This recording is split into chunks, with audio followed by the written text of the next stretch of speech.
ونعوذ بالله من شرور أنفسنا ومن سيئات أعمالنا من يهده الله فلا مضل له ومن يضلله فلا هادي له ونشهد أن لا إله إلا الله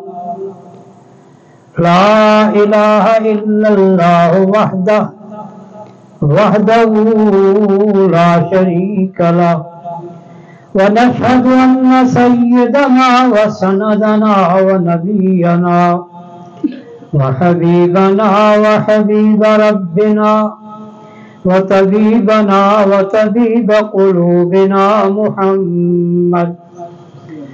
محمدا عبده ورسوله أرسله بالحق بشيرا ونذيرا وداعيا إلى الله بإذنه وسراجا منيرا أما بعد أعوذ بالله من الشيطان الرجيم بسم الله الرحمن الرحيم الذين يتبعون الرسول النبي الأمي الذي يجدونه مكتوبا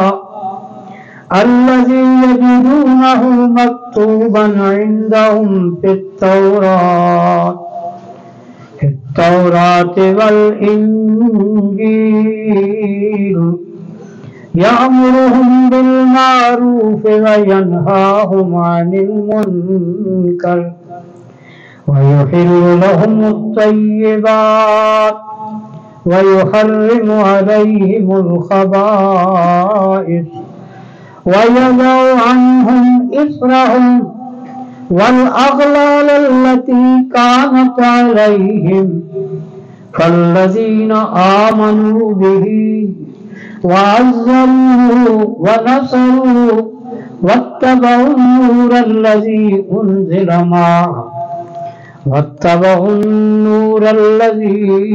أنزل معه أولئك هم المفلحون قل يا أيها الناس إني رسول الله إليكم جميعا وقال الله تبارك وتعالى في مقام آخر إن الله وملائكته يصلون على النبي يا أيها الذين آمنوا صلوا عليه وسلموا تسليما اللهم صل على محمد وعلى آل محمد كما صليت على إبراهيم وعلى آل إبراهيم إنك حميد مجيد اللهم بارك على محمد وعلى آل محمد كما باركت على إبراهيم وعلى آل إبراهيم إنك حميد مجيد آمنت بالله صدق الله مولانا العظيم وبلغنا رسوله النبي الكريم ونحن على ذلك لمن الشاهدين والشاكرين والحمد لله رب العالمین۔ اتر کر ہرا سے سوئے قوم آیا اور ایک نسخہ کیمیا ساتھ لایا، مسے خام کو جس نے کندن بنایا، کھڑا اور کھوٹا الگ کر دکھایا۔ حضرات گرامی، الحمدللہ یہ میاں والی شہر کا دوسرا پروگرام ہے۔ جاوید بھائی نے کافی اس حوالے سے بھی گفتگو فرما دی ہے۔ میں کوشش کروں گا کہ کچھ زیادہ طویل گفتگو کے بجائے مختصر ہی گفتگو کے ساتھ کچھ باتیں آپ کے سامنے غور و فکر کے لیے رکھوں۔ یقیناً یہ بہت خوبصورت مجلس ہے، اور جن احباب نے اس کی تیاری کی ہے اور اس کو بنایا ہے، اللہ تعالیٰ ان کو اجر عظیم عطا فرمائے۔ یہ ادارے کی بات بھی ہوئی ہے، اور یقیناً یہ اس ہستی کی روایات کی امین ہے جن کی سیرت کے حوالے سے آج ہم گفتگو کرنے لگے۔ اگر میں یہ کہوں کہ نبی کریم صلی اللہ علیہ وسلم نے جو تاریخ انسانی کا عظیم انقلاب برپا کیا، اس کے پیچھے کون کون سی چیزیں تھیں؟ ایک آپ کی ذات تھی، آپ کا کردار تھا، آپ کی شخصیت تھی۔ ایک آپ جو نصاب زندگی لے کر آئے تھے قرآن مجید، وہ تھا، اور ایک وہ مرکز جسے مسجد کا نام دیا گیا، اور جو یقیناً اس لیے ہے کہ وَأَنَّ الْمَسَاجِدَ لِلَّهِ، کہ مسجدیں اللہ کے لیے ہیں، اور وَمَنْ أَظْلَمُ مِمَّنْ مَنَعَ مَسَاجِدَ اللَّهِ أَنْ يُذْكَرَ فِيهَا اسْمُهُ وَسَعَىٰ فِي خَرَابِهَا، اس سے بڑا ظالم کون ہے جو اللہ کی مسجدوں پر پابندیاں لگاتا ہے، روکتا ہے کہ ان میں اللہ کا ذکر بلند کیا جائے، اور کوشش کرتا ہے کہ مسجد کا نظام خراب ہو جائے، بند ہو جائے۔ تو مسجد آپ کی روایات میں شامل ہے۔ آپ نے دیکھا کہ جس انقلاب کی ہم بات کرتے ہیں اور جس انقلابی ہستی کی بات کرتے ہیں، وہ جب پیغام انقلاب لے کر کھڑے ہوئے تو کون سا مقام تھا؟ صفا کہاں ہے؟ بیت اللہ کے ساتھ ہے۔ وہ مقام جو بیت اللہ کے پہلو میں ہے، اسی پہاڑی پہ کھڑے ہو کے وہ پہلا واز فرمایا۔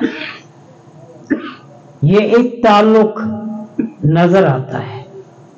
اچھا، ابراہیم علیہ السلام جب یہاں آئے تھے، اللہ نے حکم دیا تھا کہ میرے خلیل، میرے اس گھر کو بنائیے اور اسے پاک صاف کیجیے۔ طہر بیتی للطائفین والعاکفین والرکع السجود، کیوں اتنا زور دیا گیا؟ اور لطف کی بات یہ ہے کہ اللہ کے حکم کی تعمیل میں خلیل اللہ نے جب اس گھر کو تعمیر کیا تو تعمیر سے فارغ ہو کر جو دعائیں کی، ان میں ایک خاص دعا تھی، ربنا وابعث فیہم رسولا۔ ایک ابراہیم علیہ السلام ہے تعمیر کعبہ کے وقت، اور ایک اسماعیل علیہ السلام، باپ اور بیٹا دونوں نے مل کر اللہ کا گھر بنایا، اور اسی گھر کی تعمیر کی تکمیل پر خاص دعا جو کی وہ کیا تھی کہ اے ہمارے رب، وابعث فیہم رسولا، میرے اس بیٹے اسماعیل کی آل میں ایک رسول بھیج۔ اور وہ دعا قبول ہوگی، لیکن اس کا ایک ناطہ اور رشتہ تو اس بات سے بھی جا کے جڑتا ہے کہ مشیت ایزدی نے انتخاب ہی ایسا کیا تھا۔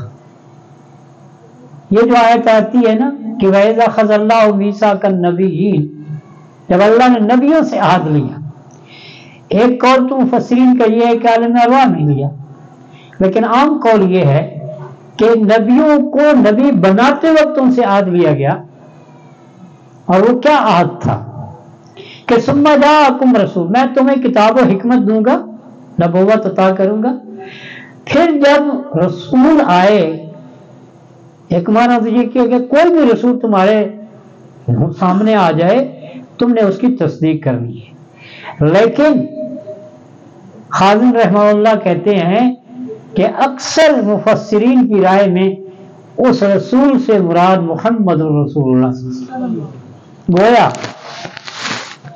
جن کی آمد سب سے آخر میں ہے، ان کا تذکرہ سب سے پہلے ہے۔ یہ بھی تو ایک کمال کی بات ہے، تذکرہ ہو رہا ہے اور اس بات کی تصدیق اس سے بھی ملتی ہے کہ موسیٰ علیہ السلام بھی اس رسول کے آنے کا ذکر کرتے ہیں، عیسیٰ علیہ السلام بھی اس رسول کے آنے کا ذکر کرتے ہیں۔ آج مسخ شدہ آسمانی کتابیں تورات اور انجیل میں پھر بھی اشارات مل جاتے ہیں۔ انہوں نے گڑبڑ ضرور کی، لیکن وہ مکمل طور پہ اس میں سے نکال نہیں سکے۔ تورات کی استثناء میں جو ذکر کیا گیا کہ فاران کی چوٹیوں سے جلوہ گر ہوگا، وہاں انہوں نے ہوگا کے بجائے ہوا کر دیا، حالانکہ فاران تو مکہ میں ہے۔ اور اگر موسیٰ علیہ السلام کی طرف اشارہ کرنا مقصود تھا تو وہ تو کوئی طور تھا، فاران کی چوٹیوں سے جلوہ گر ہوا، 10,000 کرسی اس کے جل میں، آتشی شریعت اس کے دائیں ہاتھ میں۔ یہ استثناء کے اندر جو تورات کی ایک حصہ ہے اس کے اندر موجود ہے، انجیل میں اسی طرح، اور قرآن مجید نے عیسیٰ علیہ السلام کا بالخصوص ذکر کیا۔ ابھی جو سورہ اعراف کی آیات میں نے پڑھی ہیں ان کے اندر بھی یہ بات موجود ہے، یجدون مکتوبا عندہم فی التوراۃ والانجیل۔ تو اس لیے یہ بات سمجھ لیجئے کہ مسجد سے خاص نسبت ہے اس نظام کو، اس تاریخ کو، اس مشن کو۔ اللہ کے رسول صلی اللہ علیہ وسلم نے پہلا واز جو فرمایا وہ کعبہ کے پہلو میں کھڑے ہو کر فرمایا، اور ہجرت فرمانے کے بعد پہلا کام جو کیا وہ کیا کیا؟ مسجد قباء کا، پھر مسجد نبوی کا۔ اس لیے یہ مسجد اس تحریک کا مرکز و محور ہے۔ اس سے بڑی بات ہو سکتی ہے لیکن میں اشارہ کر رہا ہوں، اور یہ بھی کہہ دینا چاہتا ہوں کہ مسجد آج کیوں نشانہ ہے، اس لیے کہ جاننے والے جانتے ہیں کہ مسلمان جب تک مسجد سے جڑے رہیں گے ان کو دین سے دور نہیں کیا جا سکتا۔ جس دن انہوں نے مسجد کا راستہ چھوڑ دیا تو دین سے چلے گئے۔ لہذا مسجدوں کو آباد رکھو۔ انما یامر مساجد اللہ من آمن باللہ والیوم الآخر۔ مسجدیں وہ لوگ آباد کرتے ہیں جو اللہ اور یوم آخرت پر ایمان رکھتے ہیں۔ بھائی یہ خاص وصف ہے، اور نبی کریم صلی اللہ علیہ وسلم نے فرمایا جس شخص کو تم مسجد میں شغف دیکھو کہ اس کا بڑا شوق ہے، تم اس کے ایمان کی گواہی دو۔ یہ بڑی بات ہے۔ ماشاءاللہ یہ مرکز اللہ تعالیٰ اسے عظیم مرکز بنائے ہے، دعوت دین کا صحیح معنوں میں مرکز ثابت ہو، اور جن اعلیٰ مقاصد کے لیے اس کو تجدید بھی کی گئی اور تعمیر نو بھی کی گئی ہے، وہ مقاصد اللہ تعالیٰ پورے کرنے کی آپ سب کو توفیق عطا۔ حضرات گرامی، نبی کریم صلی اللہ علیہ وسلم کی ذات اللہ تعالیٰ کے بعد سب سے زیادہ عقیدتوں کا محور و مرکز ہے، اس میں کوئی شک نہیں ہے۔ اور حج یہ ہے کہ یہ وہ ہستی ہے کہ اپنے تو اپنے رہے، پرائیوں نے بھی ان کی عقیدت کے پھول نچھاور کی۔ آپ وہ 100 بڑے انسانوں کی جو وہ ترتیب دی گئی ہے، اسے سر فہرست جس ہستی کا نام ہے وہ جناب محمد رسول اللہ صلی اللہ علیہ وسلم۔ لکھنے والا عیسائی ہے، لیکن سب سے پہلا اور سر فہرست نام کن کا ہے؟ محمد رسول اللہ صلی اللہ علیہ وسلم۔ تو یہ تو وہ بات ہے نا کہ کمال تو وہ ہے جس کا دشمن بھی اعتبار کرے اور قبول کرے۔ تو اس لیے نبی کریم صلی اللہ علیہ وسلم عقیدتوں کے مرکز ہے، اس میں کوئی شک نہیں ہے۔ اور یہ بھی یاد رکھیں اللہ تعالی کی رضا بھی یہی سے جو گزر کے ملتی ہے، اس کو بائی پاس کر کے نہیں مل سکتی۔ قل ان کنتم تحبون اللہ فاتبعونی، اگر تم اللہ سے محبت رکھتے ہو، واقعی اللہ کی محبت کے طلبگار ہو، تو پھر میری پیروی کرو۔ راستہ یہی ہے۔ ہماری بدقسمتی یہ ہے کہ ہم فضائل پر تو بڑا زور لگاتے ہیں لیکن مقاصد کو بھول جاتے ہیں۔ جس ہستی کو اللہ نے پوری کائنات میں سب سے بڑا مقام عطا کیا کہ بعد از خدا بزرگ تو ہی، قصہ مختصر کہ مجھ سے آپ کی تعریف کا حق ادا نہیں ہو سکتا. مختصر سے مختصر بات یہ ہے کہ اگر خدا کے بعد کسی کا مقام ہے تو وہ مصطفیٰ کا ہے صلی اللہ علیہ وسلم. اس سے بڑا خراج تحسین کیا ہو سکتا ہے؟ اور اس میں کوئی شک والی بات بھی نہیں ہے. فرشتے آپ کی خدمت گزار، انبیاء آپ کی ابتدا میں کھڑے ہیں. ہو رہا ہے معراج، اور مسجد اقصی جو آج یہود کے پنجے میں زخمی ہے، مسلمانوں کا راستہ دیکھ رہی ہے، اسی مسجد اقصی میں ہمارے قائد اعلیٰ، رہبر کامل، فخر المرسلین، سید الاولین والآخرین جناب محمد رسول اللہ صلی اللہ علیہ وسلم اسی مسجد اقصی کے اندر انبیاء کی امامت فرمائی. انبیاء کی امامت فرمائی. آدم علیہ السلام سے لے کر عیسیٰ علیہ السلام تک سارے انبیاء ان کو حاضر کیا گیا، حاضر کیا گیا. اور آپ فرماتے ہیں کہ میں نے سمجھا کہ آدم علیہ السلام صاف سیدھی کی جا رہی ہے نماز کے لیے، تو امامت وہ کرائیں گے، وہ جد اعلیٰ ہیں، یا پھر ابراہیم علیہ السلام کرائیں گے، وہ ابو الانبیاء ہیں، یا پھر موسیٰ علیہ السلام کرا لیں گے. خیال آیا کہ جبرائیل نے میرا ہاتھ پکڑا اور مجھے مصلی امامت پر کھڑا کر دیا. کیا بات ہے، کیا ثابت ہوا؟ وہ جو نبیوں کے نبی ہیں، رسولوں کے رسول ہیں، سید المرسلین ہیں، سید الانبیاء ہیں. اور آپ نے ایک ارشاد فرمایا انا سید ولد آدم، میں تمام اولاد آدم کا سردار ہوں. اور یہ شیخی بگار کے نہیں کہہ رہا، یہ اللہ کی تحدیث بالنعمت کے طور پہ کہ اس کا شکر ادا کرتا ہوں کہ اس نے مجھے یہ مقام عطا کیا. بظاہر صورت انسانی میں ہے اور اس میں کوئی شک کی گنجائش نہیں ہے. ابن عبداللہ ہیں، سیدہ آمنہ کے لال ہیں، عبد المطلب کے پوتے ہیں، ابو طالب کے بھتیجے ہیں. لیکن رواں رواں خون کا قطرہ قطرہ، پسینے کی بوند بوند نور سے گندی ہوئی ہے. سراج منیر، قرآن نے کیا کہا؟ سراج منیر. سراج چراغ کو کہتے ہیں. سورج کو اسی سے لیا گیا. کیوں؟ کہ سورج خود بھی روشن کرتا ہے، خود اپنی روشنی بھی دیتا ہے، دوسروں کو بھی منتقل کرتا ہے. چاند کی روشنی اپنی نہیں ہے، ستاروں کی روشنی اپنی نہیں ہے. کس کی روشنی ہے؟ سورج کی. اور چراغ کا کام ہی یہی ہے کہ اس سے آگے چراغ روشن ہوتے ہیں. آپ کو سراج فرمایا.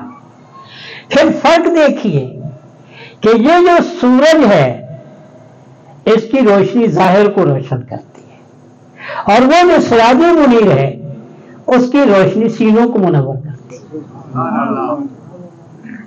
اللہ نے یہ مقام بخشا.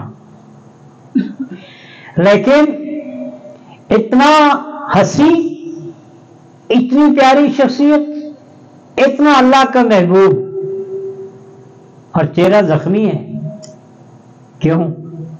کبھی سوچا کہ اللہ تو اپنے محبوب کو ہر غضب سے بچانے پر قادر تھا، بچا سکتا تھا. واللہ یعصمک من الناس، بچایا اس نے، بچایا بھی. ایسا نہیں جس رات آپ گھر سے نکلے تھے ہجرت کے لیے تو ننگی تلواریں لے کے کفار پھر رہے تھے، ہر قبیلے کا نمائندہ موجود تھا، اور طے تھا کہ جو محمد صلی اللہ علیہ وسلم باہر نکلے ساری تلواریں یک بارگی آپ پہ پڑیں، تاکہ معاذ اللہ آپ کے جسم کے چیتھڑے اڑ جائیں اور کسی ایک قبیلے کو الزام نہ آئے. یہ ایک سازش تھی. لیکن اللہ نے کیا کیا؟ ان جاگتے جیتے انسانوں میں سے جو تلواریں لہراتے پھر رہے ہیں، اللہ اپنے حبیب کو نکال کے لے آیا۔ وَجَعَلْنَا مِن بَيْنِ أَيْدِيهِمْ سَدًّا وَمِنْ خَلْفِهِمْ سَدًّا فَأَغْشَيْنَاهُمْ فَهُمْ لَا يُبْصِرُونَ۔ پھر یہی نہیں ہوا، غار ثور میں پہنچ گئے، وہاں بھی وہ قدموں کے نشان پا کے پہنچ گئے۔ اب نشان تو وہاں پہنچ گئے، لیکن اللہ نے وہاں پہنچا کے بھی ان کو اندھا کر دیا۔ سیدنا صدیق اکبر رضی اللہ تعالیٰ عنہ تو پریشان ہو گئے، یا رسول اللہ، آقا یہ تو آ گئے، تو یہ تو ذرا جھانک کے دیکھیں گے تو ہم سامنے ہیں۔ گھبرا گئے نا صدیق اکبر، کیا جواب آیا؟ لا تحزن ان اللہ معنا، غم نہ کر صدیق، اللہ ہمارے ساتھ ہے۔ اچھا ایک لطیفہ، ایک نکتہ، موسیٰ علیہ السلام بحر کلزم کے کنارے پہ ہیں، پیچھے فرعون کا لشکر آ رہا ہے، بنی اسرائیل امتی ہے نا آپ کی، وہ آپ کی قیادت میں آزادی لے کے گئے تھے، جس طرح ہم نے آزادی لی نا، انہوں نے بھی ایک آزادی لی تھی۔ تو پیچھے جب لشکر دیکھا تو کہا موسیٰ مروا دیا، اگے دریا دیا موجاں، پیچھے دشمن دیا فوجاں، مروا دیا نا۔ تو موسیٰ علیہ السلام نے کیا کہا؟ کلا انا معی ربی سیہدین، ہرگز نہیں، میرے ساتھ میرا رب ہے۔ یہاں کیا ہے؟ لا تحزن ان اللہ معنا، اللہ کے حبیب نے صدیق کو اپنے سے الگ نہیں کیا۔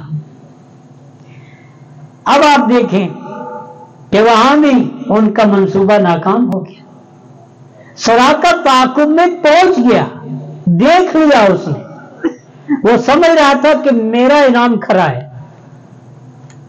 اللہ نے زمین کو حکم دیا، اس نے سراقہ کو پکڑ لیا، ایک بار بھی، دوسری بار بھی، اور جب تیسری بار پکڑا تو سراقہ نے ہاتھ جوڑ دیے کہ میں صرف واپس ہی نہیں جاؤں گا، بلکہ ادھر آنے والوں کو بھی کہیں گا ادھر سے میں ہو آیا ہوں، کہیں اور تلاش کرو۔ یہ کیا ہے؟ واللہ یعصمک من الناس۔ لیکن یہ چہرہ زخمی کیوں ہوا؟ یہ طائف کے بازاروں میں سارا جسم لہولہان کیوں ہوا؟ اب ظاہر ہے شکایت تو پھر اسی سے ہو سکتی تھی جس کا وہ نمائندہ تھا۔ تو اللہ نے بھی فرمایا طٰہٰ ما انزلنا علیک القرآن لتشقیٰ الا تذکرۃ لمن یخشیٰ۔ میرے حبیب، ہم نے قرآن اس لیے نہیں اتارا کہ تم مصیبت میں پڑ جاؤ، یہ کوئی مقصد نہیں تھا مصیبت میں ڈالنا، لیکن ایک بات یاد رکھو، یہ جو کتاب ہم دے رہے ہیں یہ ہمارا حکم نامہ ہے، اور انسانیت کی اصلاح مشن ہے، تو اس بڑے کام کے لیے اگر تکلیفوں سے گزرنا پڑے تو ذرا ان کو نظر انداز کیجیے، ان پر آزردہ نہ ہو جائیے۔ اب یہ تسلی ہے نا، تسلی دی، اور اللہ نے اپنے حبیب کی بار بار تسلی دی، انبیاء کے واقعات سنا کے تسلی دی۔ سورہ ہود آئی تو آپ نے فرمایا شیبتنی سورہ ہود واخواتھا، مجھے تو بوڑھا کر دیا سورہ ہود اور اس جیسی صورتوں نے۔ کیوں؟ کہ اللہ نے کہا میرے حبیب ہم تمہیں انبیاء کے قصے سنا رہے ہیں تاکہ آپ کا دل مضبوط رہے کہ یہ کام ہی ایسا ہے، یہاں مشکلات سے گزرنا پڑتا ہے، لہذا مشکلات مقصود نہیں ہے، مقصود اللہ کا پیغام ہے، اس لیے کہ وہ کائنات کا سچا اور حقیقی بادشاہ ہے، تم اس کے نمائندے اور اس کے پیغام کو اس کے بندوں تک پہنچانا تمہاری ذمہ داری ہے۔ آپ سوچئے کہ ایک تنہا انسان اور پوری دنیا مخالف کیسے حوصلہ پکڑتا ہے؟ کوئی ہے نا جو اس کی پشت پہ موجود ہے، کوئی ہے نا جو اس کو حوصلہ دے رہا ہے کہ ہم تمہارے ساتھ ہیں؟ اور پھر اس نے اپنی مدد کا، اپنے ساتھ ہونے کا ثبوت دے دیا۔ وہ جو تنے تنہا چلا تھا صفا سے، تو لوگ ملتے گئے، قافلہ بنتا گیا، قافلہ چل پڑا، رکاوٹیں آتی رہی، کبھی مکہ کی گلیوں میں، کبھی طائف کے بازاروں میں، جا بجا، حتیٰ کہ اتنی رکاوٹیں آ گئی کہ مکہ میں رہنا مشکل ہو گیا۔ تو اللہ نے کہا کوئی بات نہیں، اللہ کی زمین بڑی وسیع ہے، چھوڑ دو مکہ کو، لیکن مشن نہیں چھوڑنا ہے۔ مکہ چھوڑ دو، مشن نہیں چھوڑنا ہے۔ اس کا نام ہے ہجرت۔ اور ہجرت دراصل کامیابی کا پہلا زینہ ثابت ہوا۔ انقلاب کی صبح طلوع ہوگی ہجرت کے ساتھ۔ دشمن تو یہ سمجھا کہ چلے گئے، بس اب ہمارا شہر ان کے وعظ و تقریر سے بچ گیا، لیکن انہیں کیا پتا تھا کہ یہ وہ انقلاب نہیں ہے جو زمان و مکان سے پابند ہو۔ یہ تو وہ ہے کہ یہ نغمہ فصل گل و لالا کا نہیں پابند، بہاروں کے خزاں لا الہ الا اللہ۔ مشکلیں ہوں یا آسانیاں ہوں، یہ تو کلمہ چلتا ہی رہے گا۔ اور وہ چلا۔ پھر آپ نے دیکھا کہ فتح مکہ ہے اور اللہ کے حبیب تشریف لا رہے ہیں، سر بائک عاجزی سے جھکا ہوا ہے۔ حالانکہ فتح کے موقع پہ فاتحین جو ہوتے ہیں وہ اکڑ کے آتے ہیں۔ ایک صحابی جس کے ہاتھ میں جھنڈا ہے بڑے جوش میں کہتا ہے یوم یوم الملحمہ، آج خون بہائیں گے، بدلے لیں گے سارے۔ اللہ کے حبیب نے یہ بات سنی تو فرمایا جاؤ ان سے جھنڈا لے لو، جھنڈا ان کے بیٹے کو دے دو، اور ساتھ ہی اعلان بھی کر دو الیوم یوم المرحمہ، خونریزی کا نہیں، آج رحمت کا دن ہے۔ کیوں نہ ہو، وما ارسلناک الا رحمت للعالمین، آپ تو سب کے لیے رحمت تھے۔ میں نے ذکر کیا وہاں پہلی مجلس میں بھی، لیکن وہ ایک پہلو رہ بھی گیا کہ وہ رحمت تو ساری نوع انسانی کے لیے تھی، لیکن اللہ نے احسان بتایا ایمان والوں کو، کیونکہ جو رحمت سے فائدہ اٹھائے تو احسان تو اسی کے لیے بنتا ہے، اور جو رحمت سے منہ موڑ لے اس کے لیے وہ احسان انعام تو نہیں بنتا، ان کو تو سزا ملتی ہے۔ جنہوں نے رسول اللہ صلی اللہ علیہ وسلم کی مخالفت کی، سگا چچا ہے نا، بولا سگا، وہ سگا چچا پہلا مخالف ہے، پہلا پتھر مارنے والا ہے، اس کو کیا ملا؟ تبت یدا ابی لہب، اس کو تو یہ ملا۔ بلال حبشی، حبشہ سے آیا ہوا، کوئی رشتہ داری نہیں ہے، کوئی خاندان نسل کا کوئی تعلق نہیں ہے، اور وہ آ کے اس کلمے کو قبول کرتا ہے، اس شخصیت پہ ایمان لاتا ہے، اور انہیں انعام ملتا ہے دنیا میں بھی۔ آخرت تو آخرت ہے نا، دنیا میں بھی یہ انعام ملا کہ جہاں معراج کا ذکر ہوا تو اللہ کے حبیب نے فرمایا بلال، جب میں آسمانوں پہ گیا تو اس سفر کے دوران مجھے تیرے قدموں کی آہٹ سنائی دی۔ سبحان اللہ۔ کسی شاعر نے کہا نا، سلمان نے فارس، بلال از حبش، صہیب از روم، زخاک مکہ بو جہل جس کو اللہ نے توفیق دی، کوئی حبشہ سے آ گیا، کوئی فارس سے آ گیا، کوئی روم سے آ گیا، اس کو ایمان کی دولت مل گئی، اور جو پاس تھا رشتہ دار بھی تھا اس کو ایمان کی دولت نصیب نہیں ہوئی۔ یہ تو اللہ کی دین ہے۔ تو انعام تو ان کے لیے بنا جو ایمان لائے، لیکن جو ایمان نہیں لائے ان کے لیے تو سزا تھی، ہے اور رہے گی۔ اس لیے جو انعام کی قدر نہ کرے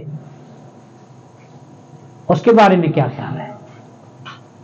منافق ایمان تو لے آئے تھے، ایمان قبول کیا، انہوں نے اعلان کیا، انہوں نے کہا نشہد انک لرسول اللہ، ہم گواہی دیتے ہیں کہ آپ اللہ کے رسول ہیں۔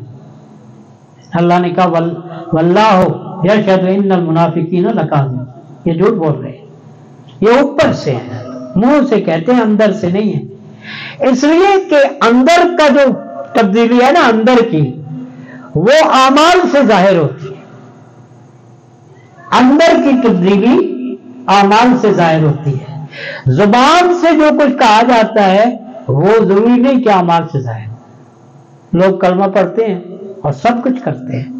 میں اکثر کہا کرتا ہوں کہ کتنی عجیب بات ہے، ہم سیرت سناتے ہیں مکے والے ایسے تھے، شراب پیتے تھے، جوئے کھیلتے تھے، بیٹیوں کو زندہ دفن کرتے تھے اور حقداروں کا حق مار لیتے تھے، طاقتور کمزور کو ہضم کر جاتا تھا۔ یہ ساری باتیں کرتے ہیں۔ آج ہم کیا کرتے ہیں؟ آج ہمارے طاقتور کیا کرتے ہیں؟ آج شراب کی محفلیں سجانے والے کیا سارے کلمے کے منکر بیٹھے ہیں؟ کلمے والے شرابیں نہیں پیتے۔ پرمٹ ہندوؤں کے نام پہ آتا ہے، پیتے مسلمان ہیں۔ اسی طریقے سے مجھے یہ بتا دیجیے کہ مسجد کے اندر آ کر اگر کوئی آدمی شراب پیے اور باہر گلی میں کوئی شراب پیے، دونوں ایک جیسے ہوں گے؟ ہو سکتے ہیں؟ سمجھ نہیں آئی بات۔ مسجد میں شراب پینے والا اور گلی میں شراب پینے والا، کر وہ بھی گناہ رہا ہے، کر یہ بھی گناہ رہا ہے، فرق ہے یا نہیں؟ اس کا جرم ڈبل ہو گیا، اس نے اللہ کے گھر کی بے حرمتی بھی کی، جرم اس کا بھی ہے کہ اس نے حرام کا ارتکاب کیا، اس کا ڈبل ہو گیا۔ اب جو کلمہ پڑھ کے وہی کام کرتا ہے جو کلمے کے منکر کرتے تھے، پھر اسے سوچنا چاہیے نا کہ اس کا جرم تو پھر ڈبل ہو گیا کہ وہ کلمے کی توہین کر رہا ہے۔ کیوں کہ لوگ کہیں گے دیکھا کلمے گو کو بھی دیکھا ہے، جس طرح لوگ کہتے ہیں وہ پتہ ہے نمازی حاجی کا بھی۔ کیوں کہ نماز پڑھ کر بھی اگر کوئی ڈاکہ ڈالنے سے باز نہ آئے تو وہ نماز کی توہین ہی کروائے گا نا۔ حج کر کے بھی حرام خوری سے باز نہ آئے تو وہ حج کی توہین ہی کرے گا نا۔ اس لیے میرے بھائیوں ہمیں یہ سوچنا چاہیے، غلطی انسانوں سے ہو سکتی ہے، یہ بات ذہن میں رکھیں۔ انبیاء کے سوا کوئی بھی غلطیوں سے محفوظ نہیں ہے۔ یہ اہل سنت کا عقیدہ ہے کہ معصوم صرف انبیاء کی ذات ہے۔ کیوں کہ اللہ نے ان کے ذریعے نبوت کا پیغام پہنچانا ہوتا ہے، اگر وہ بھی معصوم نہ ہوتے تو وہی بھی محفوظ نہ ہوتی۔ اللہ نے ان کو کیا رکھا؟ معصوم رکھا۔ صحابہ کرام کا مقام محفوظ کا تو ہے، لیکن ظاہر ہے وہاں بھی غلطیاں تو موجود تھی۔ حضرت ماعز اسلمی سنسار ہوئی ہے، وہ خاتون جس کے ہاتھ کاٹے گئے، غلطیاں انسانوں سے ہو سکتی ہیں۔ غلطیوں کو عادت بنا لینا خطرناک ہے، اور آج ہم جس معاشرے میں گزر رہے ہیں یہاں تو گناہ کلچر بن گیا ہے، نیکی کا کلچر ہی غائب ہو گیا ہے۔ آج جو حجاب کی بات کرتا ہے وہ دقیانوسی ہے، آج جو نماز کے اوپر زور دیتا ہے وہ دقیانوسی ہے۔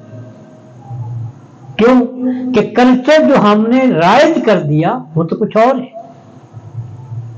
اس لیے نبی کریم صلی اللہ علیہ وسلم نے یہ بات سمجھا دی کہ یہ جو میں کلمہ دے رہا ہوں، یعنی یہ ہجرت فرمائی اور ہجرت فرما کر مدینہ آ گئے، اللہ نے یہ بات بتا دی کہ دیکھیے مشن نہیں چھوڑا جا سکتا، گھر چھوڑا جا سکتا ہے، مشن نہیں چھوڑا جا سکتا، وطن چھوڑا جا سکتا ہے۔ اگر آپ قریب میں دیکھیں تو جن لوگوں نے ہندوستان سے ہجرت کر کے پاکستان میں آئے، کیوں آئے، کیوں ہجرت کی؟ کہ ان کو کہا گیا تھا پاکستان کا مطلب کیا؟ اس نعرے نے ان کو ہجرت سے مجبور کیا۔ تو اس لیے میرے بھائیوں مشن نہیں چھوڑا جا سکتا. یہ سیرت کا پیغام ہے کہ مشن نہیں چھوڑنا ہے. اور یہاں تک فرما دیا کہ میں تو اپنے رب کے پاس جا رہا ہوں، لیکن 2 چیزیں تمہارے اندر چھوڑ کے جا رہا ہوں. 2 چیزیں. پھر ایک اور ارشاد میں فرمایا وہ 2 چیزیں کیا ہے؟ کتاب اللہ ہے و سنتی، اللہ کی کتاب اور میرا طریقہ. دوسرے ارشاد میں فرمایا کہ یہ جو میں تمہیں دے کے جا رہا ہوں کتاب، اس کو داڑوں سے پکڑ لو، داڑوں سے. اور داڑھ سے پکڑی ہوئی چیز آسانی سے نہیں چھوٹتی جب تک گردن نہ کٹ جائے. اشارہ اس بات کی طرف تھا کہ اس میرے مشن کے لیے، میرے لائے ہوئے پیغام کے لیے اگر تمہاری گردن کٹتی ہے تو کٹ جائے، لیکن مشن چھوٹنے نہ پائے. کیا آج کا مسلمان اس بات کو سمجھتا ہے؟ اس کے لیے تیار ہے؟ نظر آتا ہے؟ اگر ہوتا تو ہم یوں بکھرے ہوئے نہ ہوتے، ہم منتشر نہ ہوتے، ہم متحد ہوتے. اور ہم متحد کہاں؟ ڈھونڈنے سے بھی نہیں ملتے. اقبال بیچارہ تو رو رو کے چلا گیا. ایک ہوں مسلم حرم کی پاسبانی کے لیے، نیل کے ساحل سے لے کر تا بخا کے کاشگر. آج میں سن رہا تھا اسی نیل والے جو ہیں انہوں نے غزہ والوں کے لیے راستہ بند کر دیا. اور فرمائی اقبال کیا کہہ گیا؟ اقبال سے پہلے جن کا مرید اقبال ہے وہ کیا فرما گئے؟ وہ جو کتاب لے کر آئے وہ کیا کہتے ہیں؟ وَاعْتَصِمُوا بِحَبْلِ اللَّهِ جَمِيعًا، اللہ کی رسی کو سب مل کر مضبوط سے تھام لو. یہ فرقہ بندیاں جو ہیں انہوں نے امت کو تباہ کیا ہے، کفار کو موقع دیا ہے کہ چڑھ دوڑو، اور وہ چڑھ دوڑے. انہوں نے اسلامی دنیا کو تباہ و برباد کر دیا. آپ کی معیشت ان کے قبضے میں ہے، آپ کی معاشرت ان کے کلچر پہ ہے. آپ کے پاس کیا ہے؟ آپ صرف قرآن کے لفظوں کا ورد ہی کر سکتے ہیں، اس سے زیادہ کیا ہے؟ رمضان میں تراویح پڑھ لیں، بس اسلام پہ عمل ہو گیا. لیکن سود چلتا رہے، اس سے اسلام کو کوئی فرق نہیں پڑتا. رشوت کا بازار گرم رہے، اس سے پیغمبر علیہ السلام کے مشن کو کوئی فرق نہیں پڑتا. کیا بات ہے؟ کون سمجھائے گا کہ بھائی دین غلبے کے لیے آیا ہے، تابع بن کے رہنے کے لیے نہیں آیا. نبی کریم صلی اللہ علیہ وسلم کا ارشاد ہے کہ الدین یعلو ولا یعلا، دین تو غلبے کے لیے آیا ہے، اپنی حاکمیت قائم کرنے کے لیے آیا ہے، کسی کی حاکمیت کو قبول کرنے کے لیے نہیں آیا. اور ہم اپنے دین کو مجبور کرتے ہیں کر لو مغرب کی برتری قبول، کیونکہ طاقت ان کے پاس ہے، پیسہ ان کے پاس ہے. تو پھر اس کے بعد اس مرض کا علاج کیا ہوگا؟ اس لیے ہمیں یہ دیکھنا ہے. حضور نبی کریم صلی اللہ علیہ وسلم نے فتح مکہ پر جب آپ نے یہ بات ارشاد فرمائی، پھر جھنڈا لے لیا گیا ان سے، بیٹے نے اٹھا لیا اور وہی اعلان کیا جو نبی کریم صلی اللہ علیہ وسلم نے فرمایا. اب وہ فاتح بیت اللہ کے اندر ہے، بیت اللہ کے اندر ہے اور مکے والے اس کے سامنے موجود ہیں. فرمایا لوگوں سنو، تمہارے ساتھ آئے کیا سلوک کیا جائے؟ تو انہوں نے کہا کریم ابن کریم سے اچھائی کی توقع رکھتے ہیں. اس لیے شاندار موقع کہ جو کل نکالنے والے تھے مکہ سے، جنہوں نے اذیتیں دی تھی، جنہوں نے صحابہ کو تپتی ریتوں پہ لٹایا تھا، جنہوں نے انسانی جسموں کو جلتے انگاروں سے بجھایا تھا، آج وہ سامنے تھے. لیکن رحمت للعالمین تو رحمت للعالمین تھے. فرمایا اذهب لا تثریب علیکم اليوم، جاؤ معافی ہے، تم کوئی پوچھ گچھ نہیں ہے، جو کچھ تم نے ماضی میں کیا ہم تمہیں معاف کرتے ہیں. اذهبوا انتم الطلقاء، جاؤ تم آزاد ہو. کوئی فاتح مفتوحین کے ساتھ اس طرح کا رویہ کیسے رکھتا ہے؟ تاریخ تو اس کی گواہی نہیں دیتی. صرف رسول رحمت صلی اللہ علیہ وسلم کی سیرت میں آپ کو ملے گا یا ان کے نقش قدم پہ چلنے والے صحابہ کی سیرت میں ملے گا، کہیں اور نہیں ملے گا. مسلمانوں کے لیے یہی واحد راستہ ہے جس کو وہ چھوڑے بیٹھے ہیں. المیہ یہ ہے. تو نبی کریم صلی اللہ علیہ وسلم نے اس مشن کے لیے ہر قسم کی قربانی دی. ام المومنین سیدہ عائشہ رضی اللہ عنہ نے ایک دفعہ سوال کیا، یا رسول اللہ صلی اللہ علیہ وسلم سب سے زیادہ مشکل دن آپ کے لیے کون سا تھا؟ ویسے تو آپ نے خود بھی ذکر فرمایا کہ سب سے زیادہ تکلیفیں انبیاء پر آئیں اور ان میں سے بھی سب سے زیادہ تکلیفوں کا سامنا مجھے کرنا پڑا. ام المومنین نے سوال کیا کہ سب سے مشکل دن کون سا تھا؟ فرمایا عائشہ جس دن میں طائف گیا تھا. طائف کے سرداروں نے میری بات کا مذاق اڑایا اور جب میں نے لوگوں میں جا کر اللہ کا پیغام سنایا تو ان سرداروں کے بھیجے ہوئے ہنڈوں نے میرے اوپر پتھروں کی بارش کر دی. سب سے مشکل دن وہ تھا. اور یہی وہ دن تھا جس دن آپ جب اس باغ میں ایک درخت کے نیچے جا کے بیٹھے تو پھر رب کے سامنے ہاتھ پھیلا دیے، اللہم الیک اشکو بسی وحزنی الیک. اللہ میں اپنی فریاد تیری بارگاہ میں کرتا ہوں، مجھے کن کے حوالے کر دیا ہے؟ ابھی یہ بات کہہ رہے تھے کہ جبرائیل امین آ گئے، ساتھ ہی پہاڑوں کا فرشتہ بھی موجود ہے. سلام کہا اور جبرائیل امین کہتے ہیں اللہ کے حبیب، اللہ تو سب کچھ دیکھ رہا ہے، جو کچھ آپ کے ساتھ قوم نے کیا وہ سب کچھ اس کے سامنے ہے. اور یہ فرشتہ اسی لیے بھیجا گیا ہے کہ اگر آپ چاہتے ہیں، آپ کہتے ہیں تو یہ پورا پہاڑ طائف والوں کے اوپر الٹا دیا نہ رہے بانس نہ رہے بجے بس نام و نشان بچ جائے گا. اگر آپ کہہ دیتے کہ الٹا دو کیا بچنا تھا؟ لیکن وما ارسلناک الا رحمت اللہ. فرمایا نہیں، مجھے امید ہے اللہ سے کہ انہیں میں سے وہ لوگ اٹھیں گے کہ جو اللہ کے دین کا پرچم بلند کریں گے. اس لیے کہ قائد کبھی مایوس نہیں ہوتا، کتنے بھی مشکل حالات کیوں نہ ہو مایوس نہیں ہوتا اور ہونا بھی نہیں چاہیے، ورنہ تحریک آگے نہیں بڑھ سکتی، مشن کامیاب نہیں ہو سکتا. اللہ نے اپنے حبیب صلی اللہ علیہ وسلم کے ذریعے صرف 23 سال میں اتنا بڑا انقلاب برپا کیا. صرف 23 سال. دنیا کے انقلابوں کے پیچھے سالوں کی بات ہے، لمبے سالوں. اس کے لیے منصوبہ بندیاں ہوتی ہیں، بڑے پروگرام سوچے جاتے ہیں، بڑے منصوبے بنتے ہیں. لیکن یہاں منصوبہ بنایا نہیں گیا، منصوبہ ملتا گیا اور آپ چلتے گئے اور انقلاب آ گیا.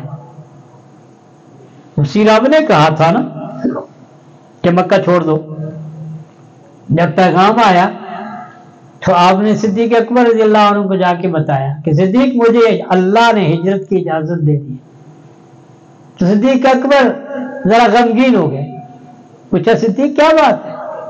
کہا یا رسول اللہ صرف آپ کو اجازت ملی. فرمایا نہیں صدیق تم بھی میرے ساتھ ہو. تو صدیق اکبر کا چہرہ کھل اٹھا. ارے بھائی گھر چھوڑنے پہ کسی کا چہرہ کھلتا ہے؟ گھر چھوڑنا بڑا مشکل ہوتا ہے، لیکن کمال ہے جن کی مشن کے ساتھ وابستگی ہو نا صحیح معنوں میں. انہیں گھر نظر نہیں آتا، انہیں آل نظر نہیں آتی، انہیں مال نظر نہیں آتا.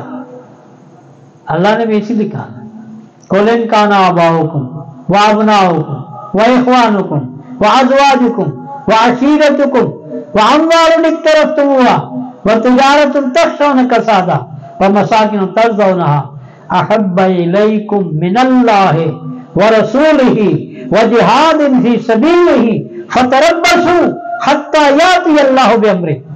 میرے پیغمبر ان کو بتا دو اگر تمہیں تمہارے باپ بیٹے بھائی رشتہ دار اور وہ کاروبار جنہیں گھاٹے میں پڑنے کا تمہیں ڈر لگا رہتا ہے، کھیتوں کھلیان مال و اسباب اللہ اور اس کے رسول سے زیادہ پیارے ہیں، اللہ اور اس کے رسول سے زیادہ پیارے ہیں، اللہ نے اپنے ساتھ رکھا،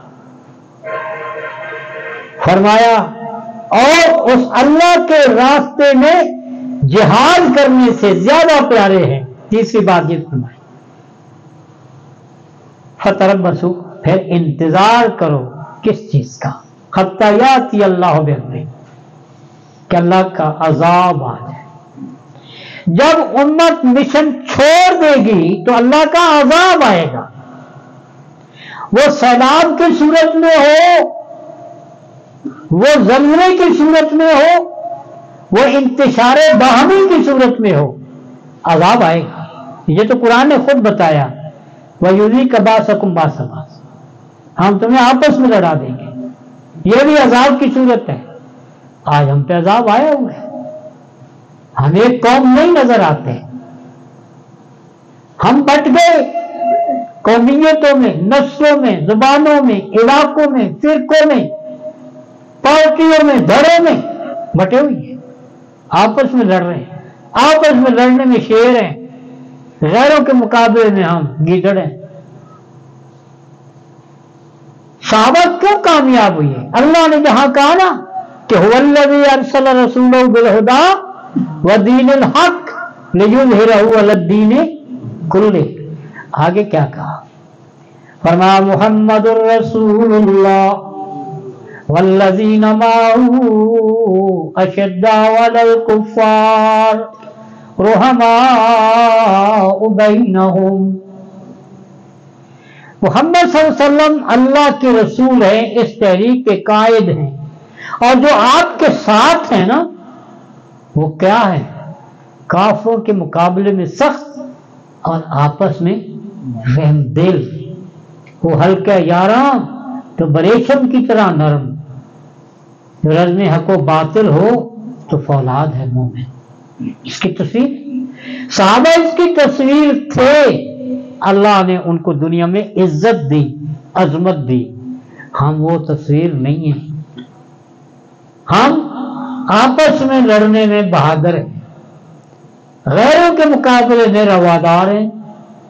ہمارے پاس بھی اصطلاح ہے نا، رواداری چاہیے، اور جی سختی نہیں چاہیے، رواداری چاہیے۔ ایک دوسرے کی مین دیکھ نکالنی ہو نا تو گالی سے نیچے ہم نہیں آتے، گالی دینا بھی ہمارے کلچر میں اب مقبول ہو گیا ہے، عام ہے، لیکن غیروں کے بارے میں ہم بڑے نرم خون ہیں، کہتے ہیں جی رواداری ہونی چاہیے۔ صحابہ کرام کا وصف یہ تھا، اشداء علی الکفار رحماء بینہم، تو تب جا کے یہ انقلاب کامیاب ہوا۔ میں عرض کر رہا تھا کہ صرف 23 سال کی مدت لگی، 23 سال نصف صدی نہیں بنتی، اور ہم 5 صدی سے گزر گئے، اسلامی انقلاب نہیں آیا۔ بھائی کیوں نہیں آیا؟ اذان دینے والے موجود ہیں، جماعت ہی کھڑی نہیں ہوتی، تو کیا کریں؟ کون لائے گا اسلامی انقلاب؟ صرف سیرت سنائیں گے یا سیرت بنائیں گے بھی؟ اللہ نے سیرت اس لیے محفوظ رکھی کہ امت اس پہ عمل کرے۔ سیرت تو ہر نبی کی اعلیٰ ہے، بلا شبہ آپ کی سب سے اعلیٰ ہے، لیکن کسی نبی کی سیرت کمتر بھی ہے؟ ہر نبی کی سیرت پاکیزہ ہے، اعلیٰ ہے، لیکن تمام انبیاء کی سیرتیں محفوظ نہیں رہی اوراق میں، تاریخ میں، ان کی زندگیوں کے بارے میں کوئی تفصیلات نہیں ملیں گی۔ لیکن واحد ہستی ہے کہ آج 1400 سال سے اوپر عرصہ گزر گیا، ایک ایک ادا محفوظ ہے، ایک ایک ادا۔ آپ کس طرح سوئے، کیا کلمات ادا کی، کس پہلو پہ سوئے، یہ بھی ادا ہے۔ بیدار ہوئے تو کن کلمات کے ساتھ بیدار ہوئے، قدم اٹھایا تو کس طرح اٹھایا، چلے تو کس طرح چلے، پیا تو کس طرح پیا، کھایا تو کس طرح کھایا، لوگوں سے ملے تو کیسے ملے، جڑے تو کیسے جڑے، کٹے تو کیسے کٹے، ہر ادا محفوظ ہے، سیرت کی ہر ادا محفوظ ہے، ایک نقطہ بھی غائب نہیں ہے، اور یہ اس امت کے لیے اللہ کا بہت بڑا انعام ہے۔ اگر ہم اس انعام کی قدر نہیں کریں گے تو اللہ بھی ہماری قدر نہیں کرے گا، اگر ہم اس کی قدر کریں گے تو پھر اللہ بھی قدر کرے گا۔ اور اس کی قدر یہ ہے کہ سیرت پڑھنے کے لیے اور صرف سننے کے لیے نہیں ہے اور سنانے کے لیے نہیں ہے، سیرت اپنانے کے لیے ہے۔ میں نے آیت جو پڑھی نا تو اس میں تو بڑے مضامین ہیں، صرف میں اشارہ کر دیتا ہوں تاکہ اپنی بات کو مکمل کروں، کہ وہ لوگ جو پیروی کرتے ہیں الرسول النبی الامی، تین نام ذکر کی، رسول، نبی اور امی۔ رسول کون ہے؟ رسول خاص ہے، نبی عام ہے۔ انبیاء کے گروہ میں رسول 313 ہیں، باقی 1,24,000 انبیاء ہیں۔ نبی کے لیے صاحب شریعت ہونا لازم نہیں ہے، لیکن رسول کے لیے صاحب شریعت ہونا لازم ہے، یہ فرق ہے۔ تو رسول بھی ہیں، نبی بھی ہیں، امی بھی ہیں، یہ بھی ذکر کیا، اور یہ ذکر ایک خاص وجہ رکھتا ہے، یہ بھی دلیل ہے آپ کی نبوت کی سچائی پر کہ جس ہستی نے کسی استاد کے آگے زانوئے تلمس طے نہیں کیا، کسی مکتب میں بیٹھے نہیں، کسی استاد سے الف با تا پڑھی نہیں، کسی قلم سے لکھنا سیکھا نہیں، اس نے پوری دنیا کو سکھایا اور اعلان کیا بیشت معلمہ، میں معلم بنا کر بھیجا گیا ہوں۔ یہ کتابوں اور قلموں سے سکھانے والوں سے شاید اتنا بڑا انقلاب برپا نہ ہوتا، لیکن اونٹوں کے چرانے والے ان پڑھوں کے ہاتھوں سے، اس معلم کے ہاتھوں جنہوں نے تربیت پائی، انہوں نے اتنا بڑا انقلاب برپا کیا کہ آج بھی دنیا اس کا نام لیتے ہیں، مانتے ہیں، کفر مانتا ہے۔ اور پھر آپ دیکھیں اس کفر کو آج بھی خطرہ اسی انقلاب سے ہے، انہیں ڈر لگا ہوا ہے کہیں افغانستان سے اسلامی انقلاب نمودار نہ ہو جائے، کہیں پاکستان سے اسلامی انقلاب نمودار نہ ہو جائے۔ جماعت اسلامی ساری دنیا کفر کی ناپسندیدہ جماعت کیوں ہے؟ کیوں اس کے راستے کی رکاوٹیں زیادہ ہیں؟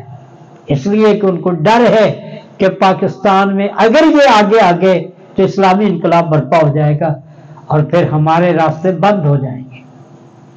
وہ صرف آپ کے سی پیک سے خائف نہیں، آپ کے پاس سی پیک سے بڑا راستہ موجود ہے اسلامی انقلاب کا، اس سے وہ خائف زیادہ ہے، اور اسی لیے ان کے سارے منصوبے اسی رخ پہ جاتے ہیں کہ کسی اسلامی ملک میں کسی اسلامی تحریک کو کامیاب ہو کر بھی کامیاب نہ ہونے دیں۔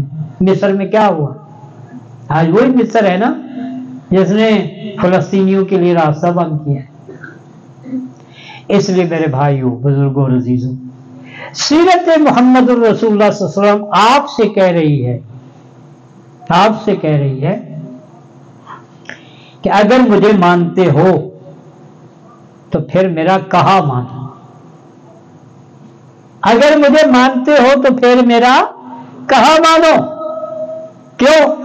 کہ لا یؤمن احدکم حتی یکون ہواہ تبعا لما جئت بہ، تم میں سے کوئی شخص اس وقت تک مومن نہیں ہو سکتا جب تک کہ اس کی خواہشات، یہ ساری خواہشات ہیں نا، کرسی کی بھی خواہش ہے، مال کی بھی خواہش ہے، کرپشن اسی سے جنم لیتی ہے اور جھوٹ اسی سے پروان چڑھتا ہے، تو یہ خواہشات اپنی خواہشات کو میری لائی ہوئی ہدایت کے تابع نہ کر دیں۔